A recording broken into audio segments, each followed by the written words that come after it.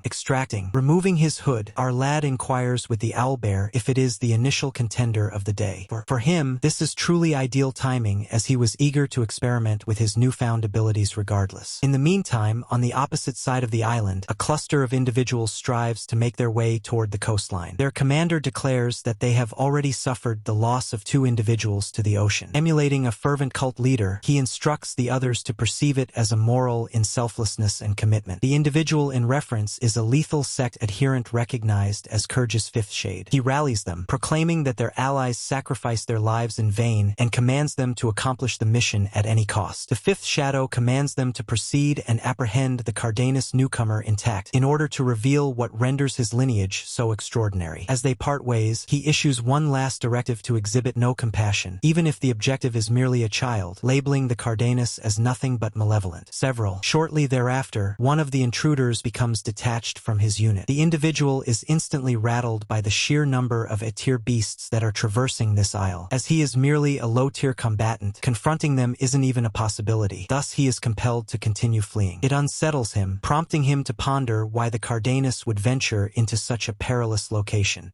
After some time, he succeeds in soothing himself and advances further into the core. Oddly, the creatures begin to diminish in strength as he advances, leading him to understand that someone has been eliminating them. Before long, he notices an owlbear and believes he can manage this one. Yet, the instant he ascends onto it, he becomes aware that it has already perished. This immediately heightens his anxiety as he surveys his surroundings with trepidation. Upon surveying his environment, he observes that there is not merely a single cadaver present, indicating that the individual responsible for this is undoubtedly an expert. Abruptly, a stone hurtles toward him unexpectedly, yet he responds promptly and divides it, calling out for the assailant to reveal themselves. Just as expected, our lad arrives and asserts that line for his own. Before the adherent can fully comprehend the situation, Leonard swiftly crosses the gap and delivers a precise strike to his throat, then nonchalantly inquires about his identity. He even taunts him, inquiring if he has forgotten how to articulate his thoughts, and vows to extract every ounce of information from him. The zealot swiftly becomes frantic and brandishes his blade recklessly. Our champion retreats, interpreting the lethal purpose behind the blow and recognizing that this individual is truly giving it their all. That merely heightens the thug's anxiety, as a young child effortlessly evades all of his strikes. Leonard then stealthily moves behind him and executes an unexpected assault, but his weapon ricochets off the man's armor. This causes him to hesitate, contemplating whether it might be a sort of enchanted relic. Perceiving threat, he swiftly withdraws, as an enormous serpent materializes around the cultist. The man is astonished that he had to resort to a hidden method against a kid like this. Our son inquires if that is intended to be a form of assassination ruse. He subsequently mocks him for possessing excruciatingly mediocre swordsmanship as he narrows the distance once more. The pair collide swords yet again, as Leonard continues to hurl insults, emphasizing that the individual evidently hasn't engaged with any formidable opponents previously. The zealot subsequently erupts into a grin as he conjures bindings that encircle our protagonist's blade. Internally, the brute attempts to project an image of strength, feeling a sense of sympathy for relinquishing his firearm, yet suddenly his gaze expanded in terror. Our lad displays no worry whatsoever as he retracts his arm and forms a firm fist. He mocks the zealot for believing that he requires a blade to battle, and subsequently goes on to administer an exceptional gourmet knuckle sandwich that propels the individual away. The minor-ranked combatant is astonished that the young one can respond swiftly and efficiently in a moment. His final thought is puzzling over what the lineage nurtures their offspring with as he loses consciousness. That evening, Leonard approaches the devotee and asserts that he will determine the fate of the individual. The bully labels him a fiend and a coward for relying on his lineage's immense power to engage in combat. That remark takes our protagonist entirely by surprise, who subsequently discovers that the ruffian was employing various implements, deeming him foolish. The zealot enters a state of denial, proclaiming that no approach is unjust when confronting Cardenas' filth. Leonard subsequently clenches his fist, silencing the individual who then requests an expedited demise. Nonetheless, our young man icily informs him that such decisions are not his to make. The individual subsequently becomes frantic, asserting that he will divulge nothing even if it costs him his life, referring to him as a refuse sack with tainted lineage. That expression finally resonates as he inquires whether the goon is referencing the Cardenas lineage. The zealot asserts that the blood coursing through our son's veins is wicked. He asserts that all descendants of Cardenas are inhuman, and this time, a monstrosity endowed with immense power has emerged from the cursed lineage. Leonard grins and remarks that the fellow certainly possesses a wealth of knowledge, and he wouldn't hesitate to extract additional information from him. Leonard's restrained detainee possessed a rather foul tongue. He inquired about the reason behind the Cardenas family's secrecy, noting that even the branch families were not situated beyond the confines of their nation. It is evident that their lineage conceals innumerable mysteries. If their ancestor was as valiant and traditional as described in the tales, there ought to be no reason for concealment. Leonard cursorily attended to the scathing tirade. He discerned that this individual coveted the influence and wealth of his family to the extent of sacrificing his knightly integrity to abduct a child. Had this man wished to engage in an honorable battle from the outset, he would not have employed such juvenile binding apparatus. Leonard emphatically proclaimed that even if these pitiable individuals unearth the mysteries of Cardenas, nothing will alter. Inferior inhabitants of the border, devoid of both influence and dignity, will continue to be inferior. Given their lamentable decline, can they truly confront their forebears? The inmate retorted sharply to the youth's irritatingly precise taunts. From this response, Leonard concluded that the individual hailed from the kingdom of Kyrgyz. When the intellect is unsettled, one is likely to overlook even the most apparent strategies. Leonard vigorously activated the captive's mana pathways. His demise is imminent. However, they still have moments to engage in conversation to extract all pertinent information required. Kyrgyz was a modestly sized medium-sized realm located in the western region of the continent. It was previously referred to as the sacred territory of knights until several centuries prior. Upon the arrival of the Cardanis, the knights of the Kyrgyz kingdom endured a devastating loss at the hands of the Red Dragon Knights. This solitary defeat, which transpired in the dead of night, obliterated their legacy, leaving them lost to the annals of history and overlooked by the world. Cardanis became the sacred territory for ambitious warriors. It appears these individuals penetrated Kalabogos to assault Cardanis and restore their tarnished standing. They aimed to investigate the mysteries of the family's heritage. In a way, that aspect of the strategy corresponds with Leonard's personal pursuits. The most significant issue was the participation of a superior realm specialist directing the initiative. This was far beyond Leonard's capacity to manage independently. The wisest course of action would be to notify Sir Bradley. The Shadow Knights of Kyrgyz must not be taken lightly. Most the knights on this isle are novices with minimal to no experience in genuine warfare. This is excessively burdensome and perilous. After extracting every morsel of information from his captive, the purported 30th Shadow, Leonard severed the man's throat, eradicating a potential threat. He applied sufficient force to mimic the traces of a master swordsman's technique while executing the act. He felt somewhat disheartened that he could merely replicate a small portion of that strength. Nevertheless, this ought to suffice to communicate a compelling message. Naturally, he pilfered the enchanted artifacts from 30th Shadow's pockets previously, shouldering the remains. The deceased do not voice grievances. The majority of Cardanis troops have stationed themselves close to the wetlands, just beyond the troll's lair. Following a strenuous day of labor, Leonard's elders finally obtained some leisure to recuperate. They hoped that no further interruptions would arise. It had been a tiresome day after all. The supplication must have cursed their destiny. Hayden observed something repulsive leaning against a nearby tree. It was the gruesome remains of the 30th Shadow. The group promptly contacted Sir Bradley. As the seasoned knights detected remnants of sword master essence on the body, his gaze expanded in astonishment. There was no question about it. The assailant had been dispatched with an aura blade, a method exclusively mastered by swordmasters. Concealed within the deceased individual's pockets was a correspondence outlining the current events. It was a declaration penned from remorse for assaulting children. The documents disclosed that the Shadow Knights of Kyrgyz have penetrated Kalabagos. Seasoned warriors guided by a celestial domain authority are advancing toward the island's heart to seize as many novice knights as they can. Bradley swiftly devised a strategy to avert such a catastrophe. They could convene for protection, yet the commander of the Shadow Knights will present a significant challenge nonetheless. The seasoned knight directed Ian to raise the alert for an urgent assembly. When the alarm of peril echoed across the entire island, each evening hurried to the rendezvous location. Leonard felt pleased that Sir Bradley recognized the purpose behind his macabre artistic endeavor. Once everyone was present, Bradley notified them that this was not a simulation. There are trespassers on the island, and their military capabilities are impressive. The opposing army comprises 30 knights at or above the 8th tier of the external power domain. Among them, there exists a knight who has attained the transcendent level of the Swordmaster. As knights of Cardanis, they ought to be cognizant of the formidable strength possessed by that individual. They merely need to envision being pursued by Commander Fabian of the youthful Dragon Knights. Swordmasters are often regarded as mobile calamities. Regardless of the multitude of soldiers deployed against them, they will obliterate everything. Sir Bradley presented his troops with the option to initiate the spatial portal immediately or to seek refuge, forsake the island, or await familial reinforcements. Alternatively, they could remain and confront the adversary. The decision lies within their grasp. In Leonard's perspective, this could prove to be an immensely beneficial opportunity for novice squire knights. In other words, provided they can endure. Should they opt to retreat due to apprehension, no one will hold it against them. Considerably, to his astonishment, the senior trio, Ian, Hayden, and Gale, were the initial ones to step forward to confront the invaders. Opting to grasp the blade in the presence of looming peril is no simple task. Leonard attained a renewed admiration for these three individuals. Following their audacious proclamation, the remaining Kalabagos warriors elevated their blades in engagement. Sir Bradley was gratified to witness his men's resolve. Nonetheless, he dispatched a plea for additional troops from Commander Fabian. The upcoming days are poised to be perilous. They must ready themselves. Leonard Cardanis was an exceedingly precious candidate. Therefore, he was relocated as a safeguarded objective, which proved advantageous. At this moment, he was able to utilize the soil excavation he had created close to his resting area and seize the chance to examine the enchanting implements he had pilfered from his initial prey. The majority of the tools were damaged, yet the enchanted band appeared sufficiently functional. channel. Adorning the band triggered a swiftness, enchantment that was frustratingly disrupted. The ring's spell shattered, and the jewel containing the energy disintegrated into powder. His heart must have obstructed the external mana. If that's the case, none of the enchanted instruments may be effective. Possibly the sole functional treasure was the Shadow Knight's communication apparatus. He acquired the knowledge to utilize the device through questioning, so there ought to be no issue. He can utilize it to identify adversaries and execute ambushes. If discovered, he can even employ it as a diversion. The sole genuine peril to his existence is the Swordmaster. It's time to set forth and create some chaos. Leonard dashed through the woodland, which he had been utilizing as his training area for several months. At last, he detected a signal alert for summoning reinforcements. It would be reasonable to conclude that the Swordmaster would not be soliciting assistance. He responded to the plea for assistance and proceeded toward its origin. His disguise remains unblemished, would represent an ideal chance to eliminate a few adversaries while they find themselves in a predicament. The distress signal originated from the Lion's Gorge. As one of the grotesque denizens of the isle was carving me into pieces, the Shadow Knights brazenly attributed their misfortune to the Cardanus. They were ill-equipped to confront an A-rank manticore on this accursed island. Despite being regarded as seasoned warriors, a creature of this caliber was far beyond their capabilities. The manticore itself appeared quite fearsome as well. His appendages were the primary issue at this time. It was robust, swift, and adept at handling multiple tasks simultaneously. The foolish Shadow Knights wasted an inordinate amount of time to abandon their losses, disregard the creature, flee, and focus on their original objective. Upon receiving a response to their emergency call, they were revitalized. They persuaded themselves that an A-rank individual acting independently can be subdued if reinforcements arrive. However, when the ally they had depended on showed up, all he delivered was hopelessness, not support. Leonard leaped directly onto the battleground and cleaved through 3 incapacitated Shadow Knights in a single sweep. Their communication transmission was disrupted in some manner. When inquired about the method, Leonard mocked that he merely incited the 30th Shadow slightly, and he began divulging everything. The brave individuals are genuinely pitiable. Affronted, the Shadow Knights disregarded the manticore and launched an assault on the fair-haired youth. They merely demonstrated the precision of his provocative banter. These individuals were excessively susceptible to being provoked. They allowed their feelings to obscure their judgment. In honor of their deceased companions, the alleged veterans disregarded all precautions and launched an assault on the Cardanus demon. Midway, as they advanced, they were brought down to the earth individually. Leonard remained completely still. He allowed the beast to handle everything. An unsightly manticore was racking up victories indiscriminately. It possessed the physique of a lion, a serpent's appendage, and typically the countenance of a goblin or troll. Manticores are exceptionally formidable A-rank creatures. Leonard had learned that their strength can be assessed by the number of their heads. This specific one possessed a human visage. With the Shadow Knight vanquished, the manticore shifted its focus to the young one. He was rather astonished when the creature articulated distinctly in the human language. The manticore cast a glance in his direction before averting its gaze. He acquiesced to the notion that if they were to engage in battle, his unattractive self would likely perish. A creature capable of precisely gauging an adversary's power was truly remarkable. However, the manticore was convinced that he would not perish readily. All he needed to do was stall, and eventually someone would arrive, someone unmatched in strength. Leonard conjectured that the creature was referring to the head of the Shadow Knights, the individual known as Fifth Shadow. That individual poses a significantly greater threat than all the others who have arrived on this island collectively. It must be acknowledged that Leonard has no hope at his present capabilities. If the manticore was correct, lingering in this expansive meadow for an extended period would be perilous. Yet, he was unwilling to accept the counsel of an unusual creature, since he is reluctant to acknowledge the caution as the manticore challenged him to confront. Taking his priorities into account, Leonard averted his gaze and chose to spare the creature on this occasion. A few strides into granting mercy to the manticore, the cunning beast referred to him as a simpleton and launched into a complete assault with its barbed appendages. Leonard anticipated such behavior from a sordid creature. He brandished a blade and hurled it from a distance. The initial blow targets the manticore's grotesque human visage. The weapon tore through the orb, causing the creature to wail in torment. It attempted to strike back with its deadly tails, but Leonard had already breached its effective distance. The second blow targeted the lungs, rendering each inhalation a challenge. The third, the ultimate blow, was aimed at the core, extinguishing the existence of the dreadful aberration. As the manticore remarked, Leonard couldn't linger for long. 3 blows and he was gone. As he departed from the location of the incident, the alert mechanism mechanism illuminated with yet another pressing notification. Judging by the strength of the signals, he realized that the fifth shadow was approaching. Lacking indecision, he discarded that matter. The apparatus had scarcely touched down when a shrouded figure of a man grasping the blade descended swiftly to seize it in mid-flight. Fifth shadow snapped his tongue. He had arrived too tardily. Had he arrived a moment earlier, he might have altered the course of events. The swordmaster's intuition ignited upon observing a motion in the distance. He unleashed a blade blow that enveloped an expansive region that nearly grazed Leonard, who was concealing himself in close proximity. That individual likely perceived his concealed presence from afar. If he remains stationary, he will be discovered and ensnared in the turmoil. Fortunately, he could depend on a talent he had cultivated some time ago, the skill of excavating a darn pit. Fifth shadow embarked on a purposeless spree while his elusive quarry tunneled beneath. It was uncharacteristic of him to be mistaken in situations such as this. His instinct appears to be becoming blunted, as the strategy is veering off course more than anticipated. He collected the weapons of his deceased allies and offered a prayer for their serene repose before taking his leave. He had been occupied all day long. The goal had already been accomplished. After Leonard had traveled a sufficient distance, he unearthed himself and emerged in the heart of the forest. By chance, he stumbled upon a battleground. At the very least, the remnants of one